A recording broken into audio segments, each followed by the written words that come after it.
can only be attributable to human error. You're entering paranormal. He meddled in things that you people. He meddled in things. He meddled in things. Where will we go next? This phantom from another time. No one, Mr. Muller. That's it, man. Game over, man. Game over.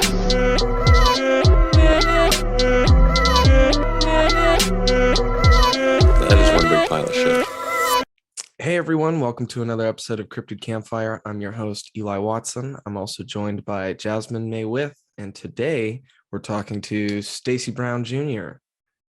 He's kind of a researcher, skunk ape expert. Maybe not the skunk ape expert, but he is the skunk ape expert. What do you say? Yeah. Are you asking me? I'm asking you. Yeah, I'm asking you. Oh, sorry. I didn't know that was one of the questions. I don't know. People get really irritated when you use the term expert. However, you can ask me anything about any historical story or anything like that, and I know all the information. So, I think that qualifies me as an expert. Yeah, right? I think it does. Yeah, You yeah. know, so, but Well- you just pissed off half your viewer base. Just mention an expert. There's no Bigfoot experts. Well, I don't know. So, Stacy, we talked about you previously on this show, actually, in regards to the thermal footage that your father filmed. And Right. then I had the pleasure of going out with Beyond the Trail, Small Town Monsters, and linking up with you for a couple of days out there in kind of the panhandle area of Florida. So I'm just kind of glad to have you on here. Yeah, man, excited to be on, dude. It was a great time. I didn't even know you had a podcast. Yeah. But learn something every day. You know? Yeah. Yeah. Well, I sent you that fact. And I was like, cool. They're posting about my dad. Let me see Yeah. if they want me to come on and talk about it. And I send them a message, and you're like, bro, that's my podcast. Yeah.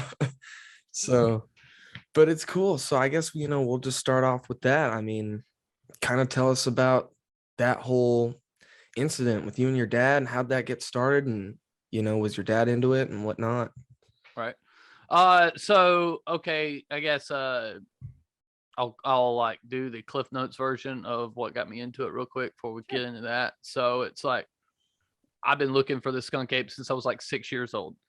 I've seen Dave Shealy on Unsolved Mysteries, and then realized that this thing could be out in the woods. So I'm hunting Bigfoot across the street. We have like all these woods where I live. So I'm across the road in there looking for Sure. skunk ape, nothing serious, just a kid.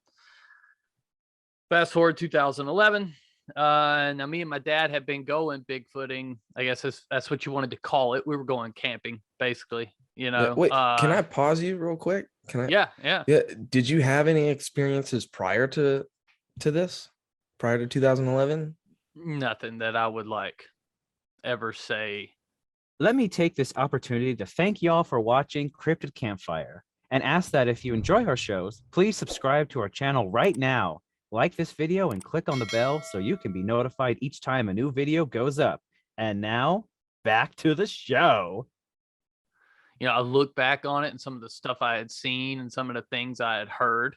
Now, if I would have, because you got to figure, the area I grow up in, you've been to Crawfordville.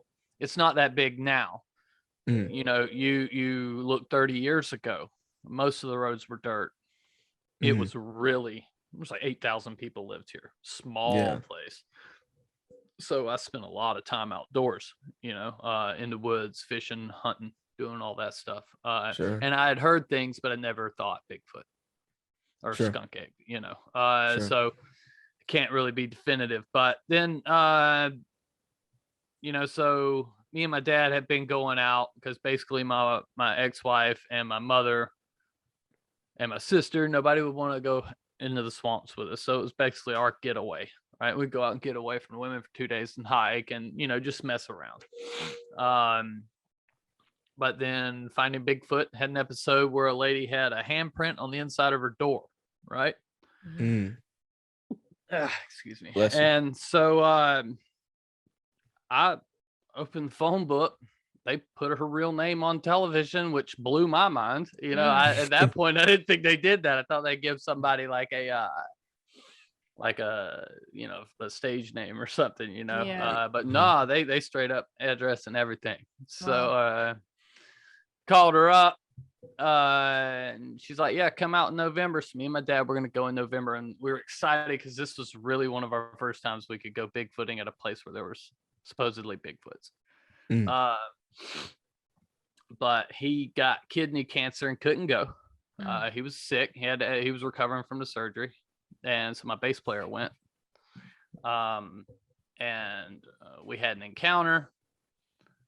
I was sold on it, you know. I'm good to go. Bigfoot's real. I got online, looked at the Bigfoot forums, realized that the community was a joke. It is, like though. if you're an outsider looking in at this stuff. Yep. Oh You yeah. think these people are insane. You know what I mean? So I was like 12 yards from a Bigfoot. I'm gonna have this shit wrapped up, you know, and no big deal. And I had gotten a copy of like the BFRO book they pass around to new members, the little green man and all that stuff, you know, in that Sure. whole document. And I was just like, these people know nothing about hunting an actual animal. They have based their whole trying to find this creature off of the creature's habits and not how the actual animal would you know, operate in the woods, because he's going to be just like everything else. He's going to know that there's certain times of the day everything is eating, and that's when he would hunt, not when everything's hidden and bedded down. You know what I mean? Things still have to go to water, but because the heat and stuff down here. But, you know, I figured I had it sewed up. They're like, oh, we don't want to have headlamps on, don't want to wear, they're all worried about their clothing, no windbreakers, stuff like that, certain color lights and this, that, and the other. And their whole approach was the whole community's way of locating a Bigfoot always puzzled me, because they were going out and knocking on trees, yelling. Eli, you went out with me. I usually don't do that. I did it. I did it because we were filming. But like I told you, when I went out there, they will communicate to each other. Yeah. I don't have to do it. They're not going to reply to me. You know, they might once or twice. You might fool them on a few knocks, but then they go quiet. So if you just sit there and listen. But anyway, so I was like looking at it, and from a hunter standpoint, somebody that knows how the forest works, because it's quite simple. You know what I mean? It's just like fishing, right? So I was a commercial fisherman for years, so I could, you know, kind of relate to how everything fed with the moon cycle, you know, when the tides were. And then we had a thing in the forest called the feed times. There's a major every day and a minor every day. The minor's about an hour long. The major's about 3 hours long. Everything in the woods, you'll hear the owls during the minor and major. You won't hear them no other time. Not only until they're feeding. And so it looked at me when I looked at all the ways that people were actually trying to locate this creature. I was like, you're trying to walk out there and hope this thing hangs around, because it's going to hear you. First of all, you're going to be louder than a damn freight train coming through the woods. You know, you need to be in spots where he's going to come, right? And just be waiting. That was my thoughts. And so we used that to our advantage when we caught the footage. But anyways, so I had my encounter. I'm into it. I'm sold. I'm going to be the one. There's going to be bronze statues of Stacy Brown around, because he's about to find Bigfoot, cuz. Seriously, my thoughts at the time, dude. And so my dad calls me up. He's like, hey, man, you working tomorrow? I'm like, nah, because I went to 12-hour shifts so I could have more days in the woods. Right? Because I would only work 3 days a week or 4 days a week. So that meant I can get in the woods more. And so he called me up and said, hey, you want to go to the woods to get off? I was like, sure, just go out and pick my backpack up, come out here to work and get me, because I was riding with my mother-in-law back and forth to work at that point. and he came and got me. We went out there, and the spot where we camped, it's where these creeks converge, right? It's Flat Creek comes into Rock Creek, and then it rolls through the park. And now I had my first encounter along Flat Creek, right? So I figured these things would be running up and down, this water source. Sure. Because in Florida, y'all didn't come down here when it's hot. You know what I mean? If you'd have just waited 2 months, you'd have got to feel a good bit of it, and so you have to stay, anything has to stay close to water. And that's why things will bed down more here. They'll try to use less energy, to not wear themselves out. They've got it down to a science. They're fine at it. But so I figured this was our best chance. The palmettos were tall at this area. And so I always wanted to work this camp. I figured this camp was good. Cliff Brockman, he had some recordings like 50 yards from where we got the footage, some whoops and stuff. So we thought this area was good. And then so we're there. It's about a mile hike down into the woods. And now this spot in Florida is like hills. You know what I mean? It's not just like flat land like the Glades or anything like that. Sure. It looks almost like Missouri or northern Georgia, just not as tall. But so we're out there, we're playing music, we're grilling. We start hearing knocks, right? And it's during the feed time. And so we hear like 3 or 4 knocks. I'm like, Dad, they're here. They're rolling in on us. We got to get out here and do this, And he's like, oh, what the hell ever. He thought Bigfoot was cool, all right? He had no clue, no even inclination that this thing was real, that, it could possibly be something he would encounter. And so we kind of also had the perfect storm because the cicadas in May are super loud, right? I mean, deafening, so loud. And it had rained that day, but not like it rained for an hour and a whole lot. It like drizzled most of the day. And so when we heard him, my dad's like, if we hear one more knock, we'll go out. It was like right after he said it. It was like it grunted when it hit the tree, which was cool, because I was like, wow, I'd never heard that. So he's like, all right, we're going to go out. So we cranked the music up, headed out the trail. He's got the thermal. I got a little handy cam. We're hearing things to our left, hearing things to our right. And we're basically lights out, right? He's got the thermal on black hot because you could see the trail, like the indentation of the trail, I guess, had held more water. So it's a different temperature than the rest. And so it kind of looked like it had snowed right down the trail.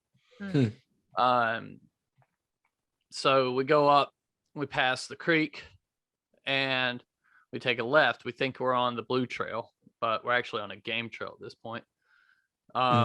So we walk down, we hear something coming down this ridge, and it stops. And so we stop. My dad points the camera up there, and he's like, I think it's a raccoon just sticking out of one side of the tree. Then you hear some more noise, and it's sticking out the other side of the tree. And you hear some more noise sticking out of both sides of the tree. He's like, hey, it's 2 raccoons. They're fighting. It's what we figured this little like moving around and stuff was. And then the thing takes off in between this gap. Just my dad thinks he kicked something or stepped on something, popped something, and that caused it to run. And so my dad just turns and he starts going, get your gun, get your gun. In the Skunk Ape Lives, you watch it, you can see his reaction because he's filming it. I'm filming him. You get to see this man become a believer, real, like on film. Camera. Is that video on your YouTube channel? It's on Les Stroud's YouTube channel on Survivor Man, under his Survivor Man Bigfoot playlist. You'll see it down there at the bottom. But so he's like, we gotta go, get your gun. And my dad's a retired ranger. Badass dude. Like never seen him shook like this Hmm. ever. Hmm. And I've seen him in some shit. Right. He's scared. He's telling me to get my gun. Knowing him, that's not something he says. Right. Mhm. Because he knows getting the gun is the last, what happens when we get the gun. Like, we get the gun, we're about to shoot something. And so that's a last ditch effort. This whole damn time, I'm thinking it's a big ass cat. Right. Because, like, that's what I'm scared of in the woods. It's the only thing that bothers me are cats, like big cats. Oh yeah. Immediately what goes to my mind. I'm like, oh crap. All right. We're going back. He's like, it went the way we got to go. This camera's dead, you know, blah, blah, blah, blah. Let's get out the woods. So we get back to the camp. We're still hearing stuff. We're still hearing things running around. Like, so I believe maybe there was 3 to 5 of them, maybe 4, something like that. But I don't think it was just the one. I think we just happened when he was coming down that ridge playing or whatever the hell they were doing. That's what it sounded like. So they're running around just having a blast. Maybe they were hunting. I don't know, but it just like you're hearing dong dong dong dong dong dong, and then you're hearing it over here, boom boom boom. Then you hear a knock, and then they're just running around. It's like a clown world out here. So they're he's flipping out, and I'm like, let's hang out, and he's like, man, no, you ain't see it, man. You can hear it trembling in his voice, and so we snatch everything up, hike back up this hill, which is a mountain to us, flatlanders. We hike back up. We're hearing this thing almost to the youth camp there, right? Because the trail starts coming out of the youth camp. We get almost all the way to the youth camp. There's a last turn in there, and that's the last time we hear it. Now, we can't turn the thermal back on.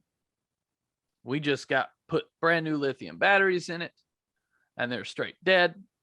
The only thing that's working is this external recorder that we have, right? And my dad just kept flipping out. He's like, this thing was looking at us. This thing was looking at us. I'm like, what the hell? And he won't tell me. We get back to the truck, and I watch it. I play it back and watch it. I'm like, what are we leaving for? This is what we're here for. Remember what you first told me? Because rewind back to my initial encounter. I called my dad. I'm like, yo, bro, seen the shit last night, guys. You know, I'm like, I ain't playing. I was like, I don't know, because like in the middle of the night, I wake up screaming, or I wake up to Matt screaming, and I open my eyes, and the tent's like this far from my face. Like this thing is pressing down on the top of the tent. I guess I don't know if it knew what a tent was or not, but it's just, you know, giving it hell, and tears off in the woods. And so I call my dad. I'm like, yo, man, I'm scared. I'm actually scared. And he's like, hold on. So you mean to tell me you're looking for Bigfoot, you find Bigfoot, and now you're going to leave? He's like, how about this? You come back to this house and you don't get a picture of that thing, I'm going to punch you right in the face. Oh my God. Oh my goodness. And so like, I'm like, yeah, my dad's going to punch me. He's like, quit acting like that. And get your ass back out in the woods. You know, film this thing. So when we film when my dad catches the footage, I'm like, hold on, big man, big dog. What you talking about? You ready to leave? He's like, I ain't going back out here. You can have a damn thermal. You smart ass out the truck, walk back down there then. I'm like, nah, we can roll. I ain't going down there by myself. These things still scare the hell out of me at this point. And so my dad then goes into denial, right? So like, I guess this is something everybody does. They go into this denial after they see something special, and like Tate did. Okay. With the orb, right? Yeah. Yeah. Right. Oh, I took my daughter there like a week and a half ago, and she saw one. No, was it the same color? Was it blue? Yeah. She said it was red. Big Weird. red. Yeah, it was coming down that road that we were walking up. No way. Yeah. So, you didn't see it though? No, she started hollering to me, and I was around the front of the truck peeing, and I come back around, and she's like, it's gone. She's like, what is that? She starts slipping out. But anyway, sorry, I rambled. Wild. So he goes into this denial, you know, you're fucking with me. You got somebody out in the woods. Why did you do that? You know, blah, blah, blah. I'm like, Dad, it's Tuesday night, midnight, a mile in the woods. This figure, if that's a person, is naked. And he's running through the woods. And just like you said, he could see us and he ain't got no lights. That's what scared my dad so bad. That this thing was watching us, because you see it peeking its head around. At first when he's filming it, it's a head. But now that he sees the whole body, he's like, holy shit, this thing was staring at me the whole time. No lights. And hey, it was so dark that night, you couldn't see your hand in front of your face. I was grabbing on the back of my dad's shoulder, walk through them woods. And so that really flipped him out, but he goes through this denial thing. So I send it to like 5 people. Dr. Meldrum. I send it to Cliff.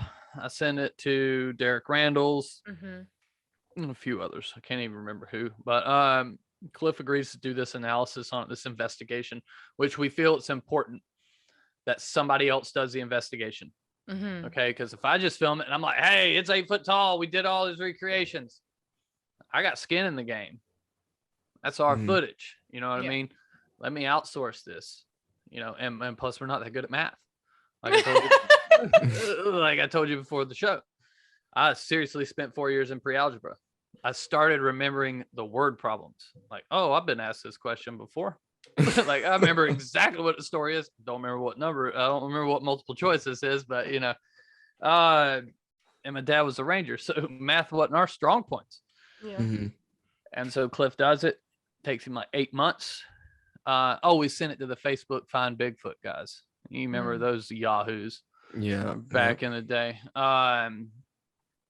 And so Cliff's running all these numbers. We make multiple trips out to Torreya. Torreya is like an hour and a half from our house. It's not a cheap ride. And so he's like, hey, that thing's like 8 foot 3 inches. He's like, y'all filmed Bigfoot. And he's like, come on, find it Bigfoot. And my dad did not want no part of that. He didn't want to do TV ever, right? So Cliff called him. Cliff talked to him. He's like, listen, I want to premiere this at the FLIR conference, the FLIR World Conference down in Orlando, because he was doing a speech there. And so he showed it. There was a bunch of, because Cliff also, like, from my understanding, had people to make sure it wasn't CGI, the thermal guys down there to make sure this was actually real thing, you know. Goes through all that before he put his stamp of approval that it's possible Sasquatch. And you know, then when my dad seen Bobo try to do the recreation from the same exact spot, Bobo looks like a little big gummy bear, and you have this monster over the top of him. Bobo's a big dude. Oh yeah. You know, and big old boy. And so my dad was like, damn. And when Renee's like, I have no idea. This is the first time I've been stumped on what you filmed. And Matt's like, it's a Bigfoot. You know, he's doing his moneymaker thing. That's because it's a Bigfoot. Dude, where's RPG when you need him, dude? Yeah, right. But yeah, so that was that. And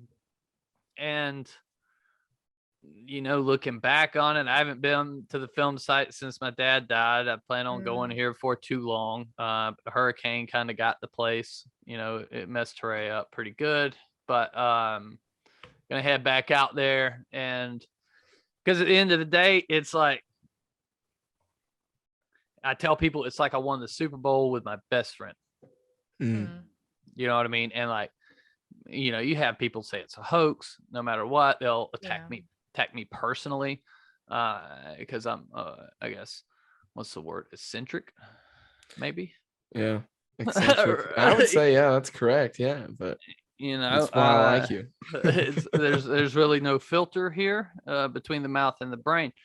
And so people make personal attacks. They don't want to believe it because it's me. But at the end of the day, it's not 100% proof to anybody. Everybody should be skeptical of everything they look at. I could tell you it's real all day, but you weren't there. Yeah. There's still got to be that little sliver of doubt. And that's healthy. That's fine to have. You should have that. Everybody should be like that. But to me and him, 110%. Wow. You know what I'm saying? And we know. And that was his thing. Because after that, he proved it to himself. He wanted no more to do with it. Like seriously, the times he went with me after that, I could probably count on one hand. You know, he didn't have nothing else. He didn't want. He's like, I figured it out, man. It's like, you want to go out there and continue to chase this thing and prove it to the world. You go on this chase, this journey, but you're gonna be like all these old timers who's had a sighting, who prove it to themselves, and they're just wasting time. You know what I mean? So he's like, good luck to you. And then another thing, it scared the hell out of him.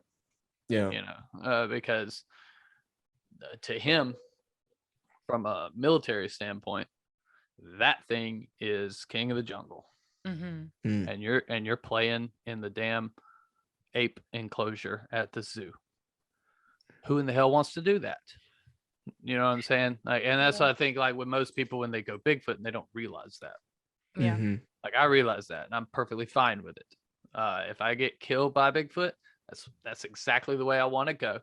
I want it to be like when I go into that little office that's in Beetlejuice where they're all sitting there dead. I want to tell people that I died from a Bigfoot and them tell me Bigfoot's not real to quit lying. So that's what I want. And that's insane. But oh my God. that would be amazing with my long waiting number. So that was the footage in a nutshell. You know, we've gotten other pieces of footage since then. Nothing that good. That thing was raked over the coals. You know, everybody thought it was the most amazing thing in the world. And then I won Bigfoot Bounty. And of course, then I got a good, healthy amount of haters who then started talking trash about the footage. And I've always said, I'll take you to the spot. I'll show you the tree. I'll hand you the camera. I'll tell you where we were standing. And you can tell me how we did it. Please do. Yeah. Please take me out of this trance that I'm in, that I believe something. Unfortunately, the tree's no longer standing. Hurricane Michael snapped every tree in that park at about 8 foot. Wow. Man, that's crazy. And we're talking about, I could stand behind that tree and you couldn't even see me. Yeah. You know? Wow, that's crazy. Yeah. So, well, you just mentioned Bigfoot Bounty. Can you tell us a little bit about what that was? Okay, yeah. It was a stupid game show. It was one of the dumbest things ever on TV, right? So here you are. Oh God. This is a normal person's take on Bigfoot Bounty, right? Okay. You've got these Bigfoot believers, these yahoos, and then you've got these hunters, and then you've got Superman and this doctor with a mohawk, right? And so you've got people running around the woods doing challenges so they can get an advantage for the hunt that they didn't go on with a whole camera crew. You know, and they run around, they do all this crazy stuff, they're yelling, they're beating on trees, they're collecting poop. Like, it just became a whole show of shoveling shit. Like, that's what everybody was doing. We're just bagging up doo-doo and putting it in a tube. Like, hey, we got some doo-doo. We got more doo-doo. In a nutshell, who could polish that turd the best, right? So, and then you've got people like me on there saying outlandish things. Like, I was on Talk Soup, by the way. I don't know if you know what Talk Soup is, but I was on there. They took a clip from the show, and it was me saying Neil Armstrong was the first person to walk on the moon. Stacy Brown's going to be the MF that finds Bigfoot, cuz. And they took that out, and there I am looking like a moron. And then it dawns on me that I'm on a stupid ass game show. But it was fun. It was a great time. They took us to all these locations. They tested our DNA. And wait, what? They tested your DNA? The DNA that I'm assuming the DNA that you guys found, not your personal DNA. Our personal DNA too, because I've pitched like, me and my partner quit that show like 3 times while we were on it. We were the divas. Wow. Because, like, okay, so first hunt, we go out and these mouth breathers collected a coyote turd, and we're like, hey, this is a Bigfoot. And they're like, oh, it's got primate DNA on it. I was like, it's because y'all breathe out of your mouth. That's why there's primate DNA on it, because you breathed all over it. That is a coyote turd. I know what I'm talking about. I know. I'm like, why are we having this discussion right now? I was like, all right, you know what? I was like, Dr. Todd, if you're not worried about your credibility, I am worried about mine. They're not paying me as much as they're paying you. I'm going home. And this happened like 3 times. They got on to us one time because every time there was a damn like the part where they cut you, where they line everybody up, and make you super damn nervous. Yeah. Right. They always wanted to film everybody getting their bags together. Oh, we may go home. We may go home. We did that twice. Did that twice. And then we're like, they come in there the 3rd time. And because we were sequestered from the world. No phones, no TV, not going no damn where, but in that cabin and then to wherever the hell they say we're going. Right. So that's for 6 weeks. Wow. Right. So they come in there and we're sitting here rolling cigarettes. We got this big like thing of tobacco poured all over the table and we're rolling cigarettes. I'm like, what are y'all doing? They thought we had weed. They thought it was weed. I'm like, what's wrong? No, where would we get this much weed? We can't leave the property, like for real. But they're like, well, we need y'all to pack your stuff up on. I was like, you need to turn your ass around and go out of here because we ain't leaving, bro.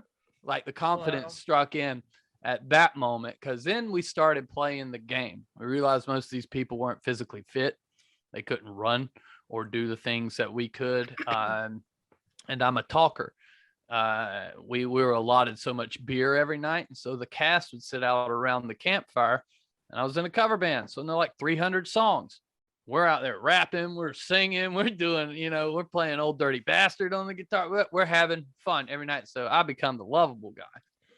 And then we go strategy. We're like, let's carry a team so we can get them to the end and then destroy them.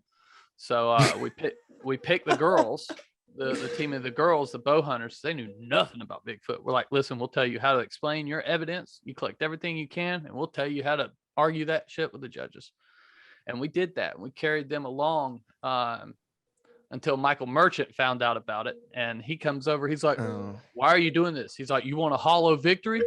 He's like, you going to really take them past me? Let them get past me and then beat them easy? He's like, that ain't no champ. I was like, all right, cool. And so we cut them loose. We didn't tell them how to prove their stuff the last time. And that really killed them. And then we also criticized them. Like everything they were saying, we're just tearing them down. And we're playing the game. Like everybody at the finale, right? This is blowing my mind, first of all. I had no idea. I had no context to what this show was at all, except that you had won it. My mind is blown. Yeah, it's like the Real World or Jersey Shore or something. Yeah. But Bigfoot, right? What was the network? What the Spike. production? Spike. Okay. Yeah, so Spike, low class, they'll let the drama go on, guys.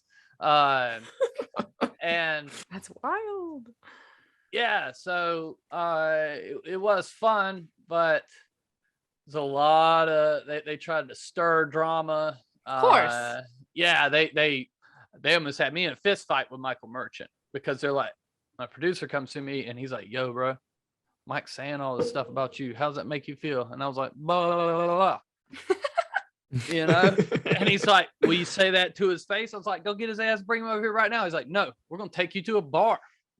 I was like, oh, you go take us to the bar. And so we get done rappelling in these caves. They take us to the bar. And then they're like, how much liquor you need, bro?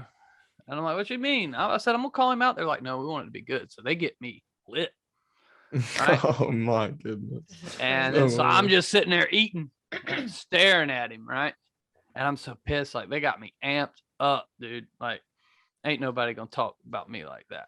You know what I'm saying? And that's how I feel. Ain't nobody about to talk about me like that.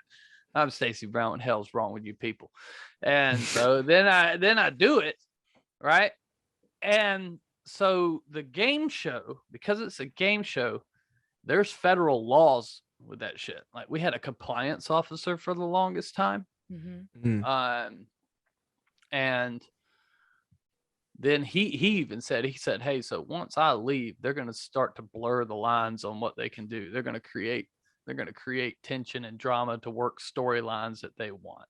Mm-hmm. And that's what they did with the Mike thing. So like, I cuss Mike out in this restaurant or bar in front of everybody. I walk out, I'm calming down, smoking. And he comes out there like a moron and is going to try to say something. And I said, if you step within my range, I'm going to lay you out. Oh my God. Dead ass serious too. And he looked at me and he just turned around and walked off. And I was like, man. And then so Now I've threatened to assault somebody on this show. Mhm. And so they got people flying in from New York. Hey man, what's that shit with Michael, man? You can't be doing. I'm like, you what? You don't lick her up. Yeah. A redneck and tell him not to fight, bro. Like, this is what we do for fun down here. You know what I mean? And I'm like 27, 28 at the time. I'm full of piss and vinegar, so I'm ready to go. And they made a big stink about it. Oh, that almost got me kicked off. That almost got me kicked off. But then they I guess they somehow smoothed it over for the storyline. And then what ended up doing it is just like me and my partner were tight. We were tight. We didn't argue. We didn't complain. We cried at times. I did. I get emotional and I get stressed at times. You know, and we were lovable to everybody. And Mike sat there and belittled his partner all the time. And it come down to the finale was at the Dahlia murder house mansion. Yeah, beautiful place, right? Like, I felt like I was in Rome or some shit. You know what I mean? Like, this is the king's quarters or something. Like, this house wraps around this pool, and then there's like a room where we're just gonna think about things. I'm like, y'all got a room to think about shit? Yeah, that's amazing. I don't have that in the double wide. So they're all these cameras. This is like a $5 million production. So they're dumping money into it, and they play a tape. They got all the old cast members lined up, everybody that was cut, and then they play a tape of everything we said about everybody, every bad thing. They play it like a highlight reel, like 45 seconds to a minute. And look, they're like, let's see how your trip went, Stacy. Boom, boom, boom, boom. Stacy talking mad shit about these people. It's like, oh, they're standing right behind me. And so that happened. They're like, and then the girls are like, y'all have no integrity. I was like, but I'm up here and about to win this shit. I'm gonna have $100,000. I looked at him. I was like, hey, I'm sorry. I had one friend that I came with, and my eyes were on the prize. I'm sorry y'all didn't get the memo that this was a game show and you needed to play it as such. Because this redneck, who y'all all deemed mentally ill, just outsmarted all y'all. Wow. So, you know, and then they had a vote. They had a vote. All the other 7 teams, they all voted. Each person got to vote on who they thought would win. And only people didn't vote for us was the girls.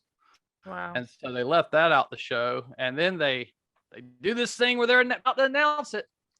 About to announce it. Taking forever. And Dean K's like, and the winner is Stacy and Dave. And I was like, oh yeah, you know, like he holds it out. And then they made us do that part like 4 times. Yep. So Michael had to sit there and act like he just lost like 4 times. And it was great. Like, wow. Yeah. And my partner, he figured it out. He figured Michael out because Michael's incredibly intelligent. He's a biologist, knows his shit. But he's like, listen, if we argue with him, he's going to make us look stupid. We don't know the terms. We don't know all that. He's like, let's just let him rant. He'll mess himself up. He'll destroy himself. You just let him go. And we did. You know, that was the plan. And we rode with it. And then so he like dipped his hands in the water. He's like, see, this is what a loon call sounds like. He's like, the most like terrible. That's almost close to what it sounded like. And then one of the Native American brothers were like, yep, you got that right. That is a loon's call. and everybody busted out laughing. It was really, it was cool. We had a game plan. We went in there. We won it, you know, and Very cool. We pitted people against each other. We did all that stuff, but you know, it was a game show. So it's $10 million, right? If you get a picture of Bigfoot and DNA proof. But we got $100,000 research grant out of the deal, you know, among some other things. And it was good. It was cool because I actually used the money for that. You know, Nice. I just Bigfooted until the money run out, slept on people's couches, you know, travel around, just went to Washington for a while. I went to California. I went all over. It was cool. So That's awesome. yeah. Wow. That whole thing is just, wow. I can't believe that's a thing that exists. That show. You should watch it. It's stupid. But like if you like those kind of like Survivor MTV type shows, then yeah, it's something you could dig, you know. But so like they didn't know what to do with the evidence because like obviously the producers don't believe Bigfoot's real. I think this is all just crap. We come across in Bluff Creek a trackway, a long trackway, and this is actual tracks. We follow these, and it's up on like Mount Onion or Onion Mountain, whatever they call it. It's right there by the film site. Yep. So we're walking, following these tracks, and it comes up on this part, this like gully, ravine, whatever, and there's a tree going across it. And there's like a little goat trail almost, it looks like, around the side of this like slate hill. It's like all these little small rocks. I don't know what y'all call it out there, but just a ton of like, almost looks like shell or something, you know. So like you step on it, just all comes down. And so they're like, oh, that's too dangerous to cross that. We can't go. Y'all got to stay here. And so our cameraman and our producer had, by our contract, could tell us when we needed to stop for safety. And we told him, we're like, hey, bud, we know where the van's at. Y'all going back. We'll film ourselves. We're good. We got this. I'll see you later. They're like, no. And then they radio in. They're like, Stacy and Dave are refusing to listen to us. We're trying to cross. They're trying to get us to cross on a tree that looks old and unsafe. And it's like a 30-foot fall. And yeah, I was like, turn around. These are real Bigfoot tracks, bro. I come to Bluff Creek and I found tracks. I am going to follow these, right? And I was like, get your ass back to the van, boy. I'm good. You know, don't worry about me. And I don't know what the producers told him, but they told him something in his ear, and you could hear the guy. Like, it's almost like he was screaming or something. Yeah. That guy was so mad, but he's like, yep, y'all go ahead. And then they had to follow us. And so we follow it back to like the structure, right? And there's two little small handprints on the inside of like on this like little mound of dirt that's here. It's two little bitty handprints in there. And no way. Spike just doesn't know how to present the footage or, you know, the evidence. They don't know how to actually, how important this is. And then those tracks go up this slate hill, right? They circle this structure. They go back and forth. So it was like what it looked like to me. It was acting a lot like a coyote. A coyote you never really catch them in a stride where they're comfortable, where they walk with the same stride for a long ways. Coyote's a very skittish animal. So they're constantly, they'll get into a kind of a normal stride, and then they speed up for a few seconds. You know, their pattern changes. And so that's what this was like. It was like he would pace, and then he would speed up and then kind of pace again, you know, almost like he was skittish for some reason, or her, whatever it was. But then it goes up this slate hill, and we tried to get up this slate hill. And every time we're stepping up there, the rocks are just coming back down. We're sliding back. We can't do it. But this thing went straight up. No problems. The only thing I've seen, and the only reason I believe that video is real because of that, Todd Standing has a video where the thing's running up one of these hills. That's like this slate rock. And I know how hard that is. I don't know how anything could do that, because I tried. And at the time I was really physically fit, you know. But yeah, it was amazing. That made the whole thing worth it at the end of the day. That was one of the coolest things, you know. So yeah, that's wild. Yeah, man. I have so many questions for you, but there was like 20 tree breaks, limb snaps along that trackway we followed for about 1.5 miles. Crazy. Just nuts, man. Yeah, Bluff Creek. I mean, that's where I had the most kind of Bigfoot activity I've ever experienced, was in Bluff Creek. So right, there's something about that area. They're there, man. Oh, for sure. You know, no doubt. But I guess I kind of want to focus a little bit on the future now, and kind of everything you're doing with Outcast Paranormal, your kind of group. I mean, it seems like you guys want to do like a production company type thing and start producing movies and stuff like that, that aren't just exclusively Bigfoot based, but paranormal as well. Right. So yeah, that's what we're doing. You know, it's a group of people who don't care to be on television anymore. Right? The TV's fake. You know what I mean? Yep. I was on Bigfoot Bounty. I've been on Finding Bigfoot. Finding Bigfoot was not fake. Like, they didn't, to my knowledge, fake anything. Their methods were for entertainment. You know, they had to make sure they did knocks. They only had a short window, so they're going out there and throwing all the tools at it and all the things, hoping they can get some kind of response. Right. But you know, Bill Brock was on a show called Monsters Underground, and then RPG was on Expedition Bigfoot, and so we're just, you know, we're all like filmmakers in some way, most of us at least. And we still want to do that stuff, because when we go out and we don't have a film crew, our regular trips, we have these amazing things that happen, and it's not scripted. And then so we're like, hey, let's make our own show, right? And I guess this basically boils down to the Skunk Ape Lives was really popular, right? Before it got snatched off of Amazon, thanks to our distributor, I guess. Yeah, long story. But anyways, really, really popular. Like, I never figured millions of people would watch the film. So I'm like, hey, we could do this again, and then this could fund us to actually go do some real cool stuff. You know, if we can make that kind of money on every episode we do, but can we make a film that's not scripted yet entertaining? You know what I'm saying? And I think we did just that. Our first one's done. Well, I say it's done.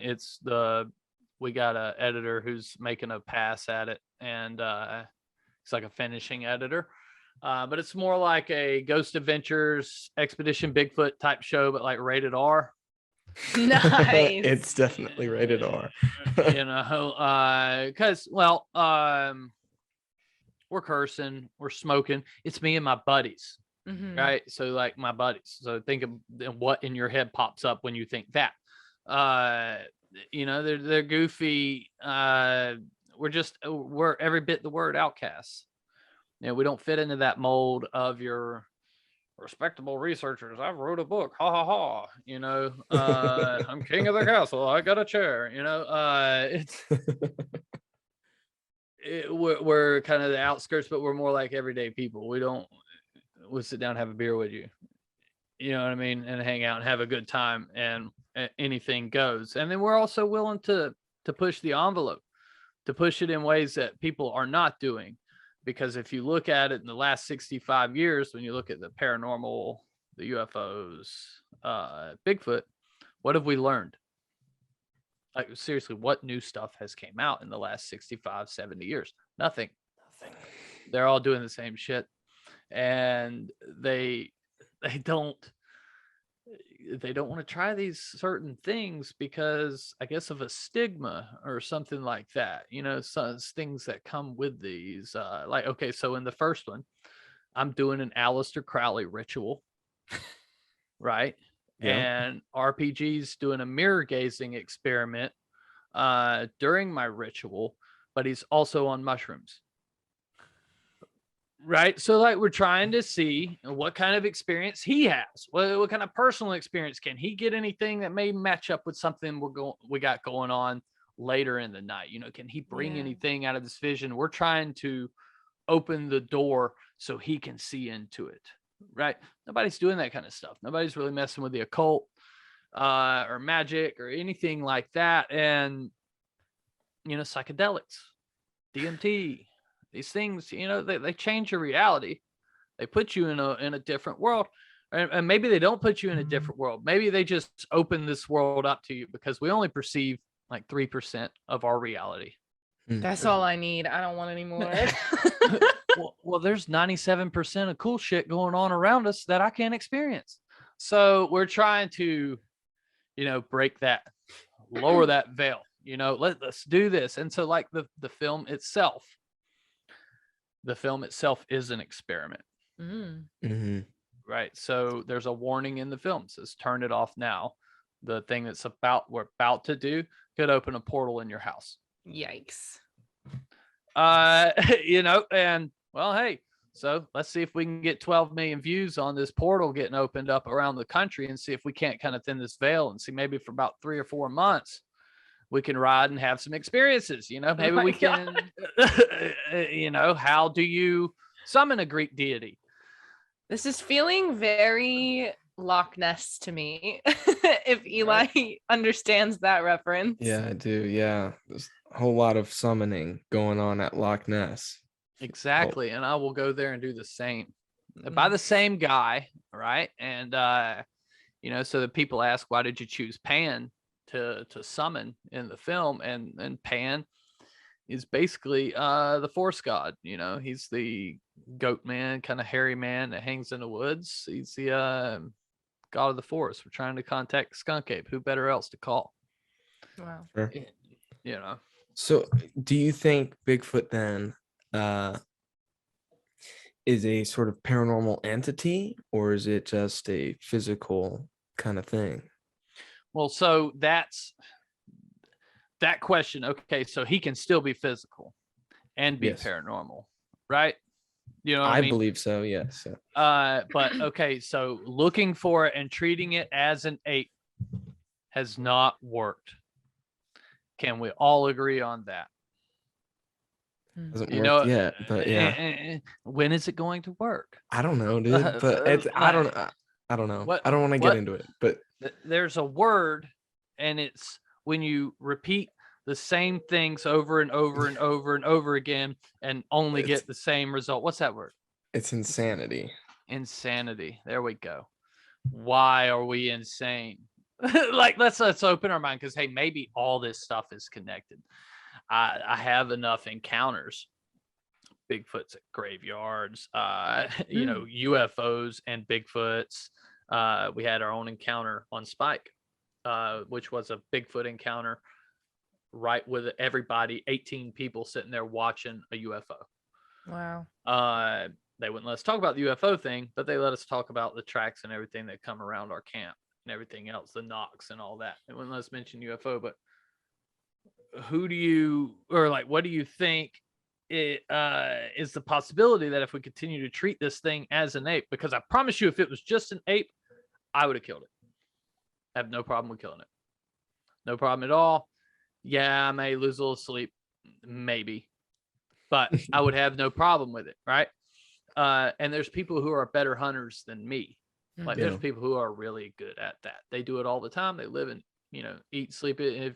If you want to go kill an animal, they'll take you to kill it. No problem. They know where one's at right damn now, and we haven't done it yet. And it's not in a zoo. Does that make sense to you guys? Because it doesn't make sense to me. It should be in a zoo by now. We do just about have everything in a zoo. And they're all like, oh, there's at least so many species discovered every day. You're talking about bugs. Mm.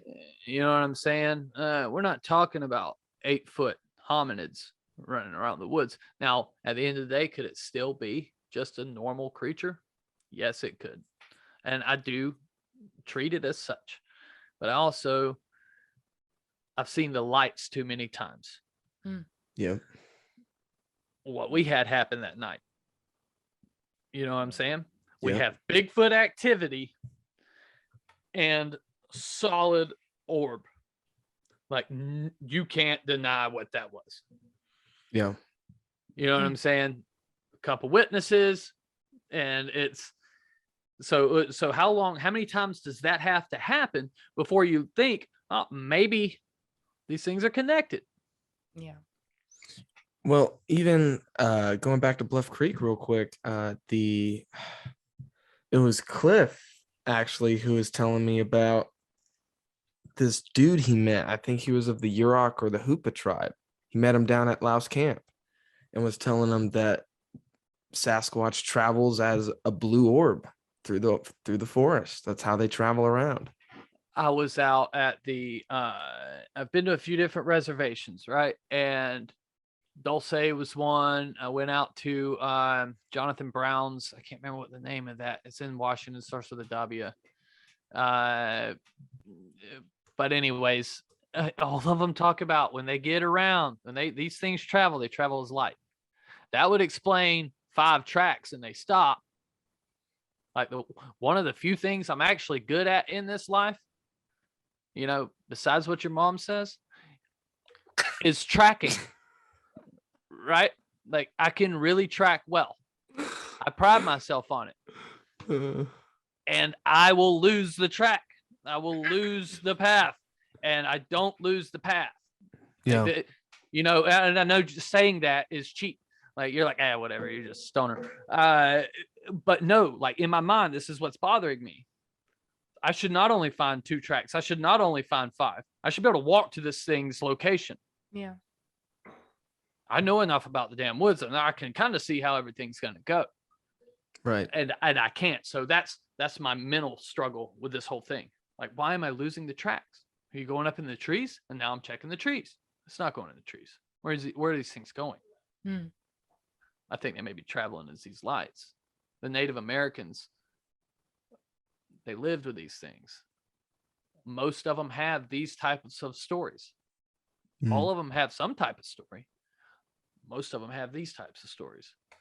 Why are we so good that we can't listen to that?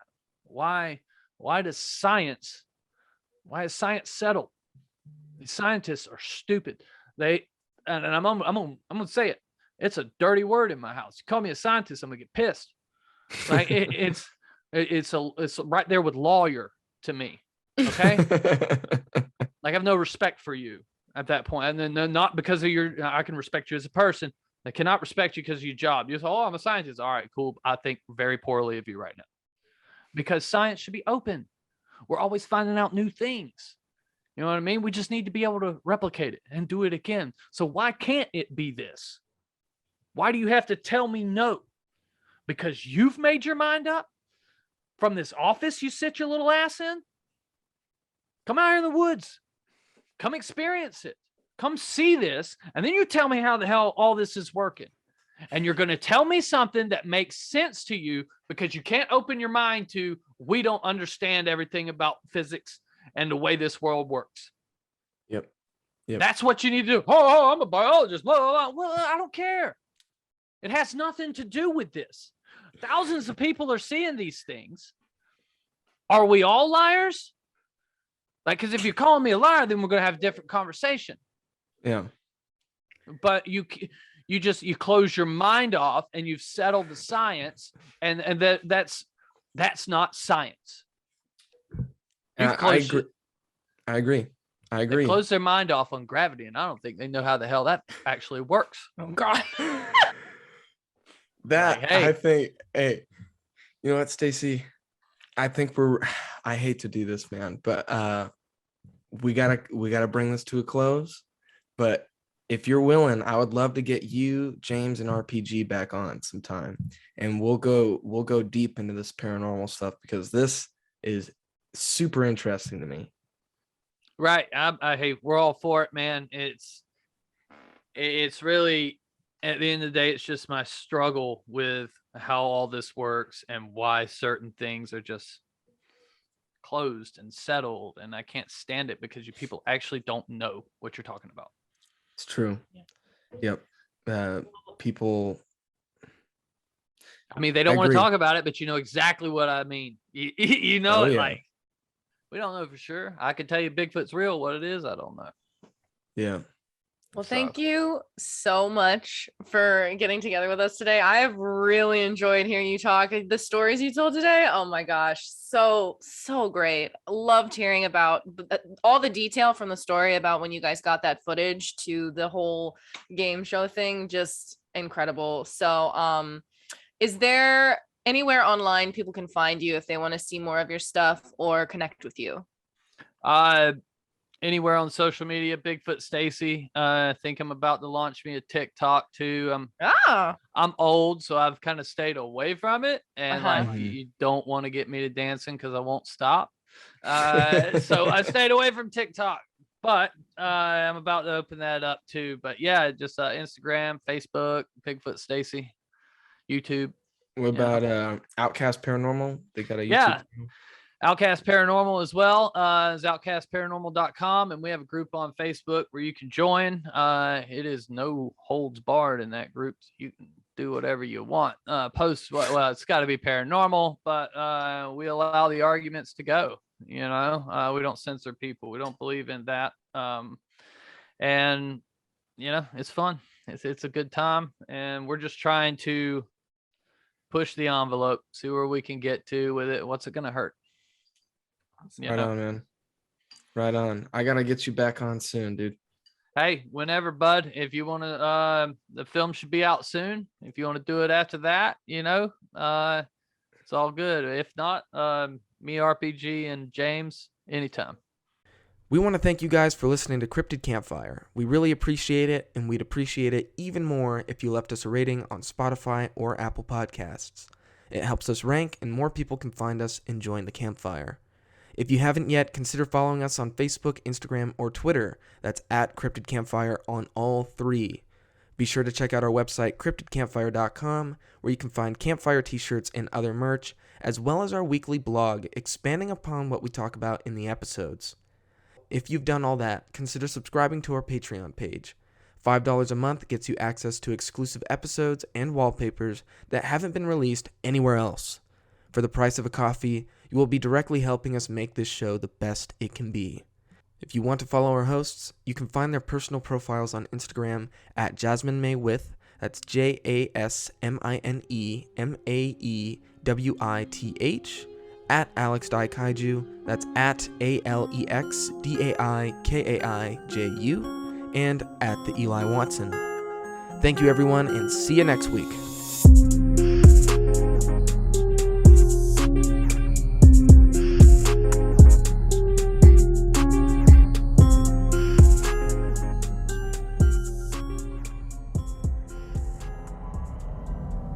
This podcast is a part of Straight Up Strange Productions.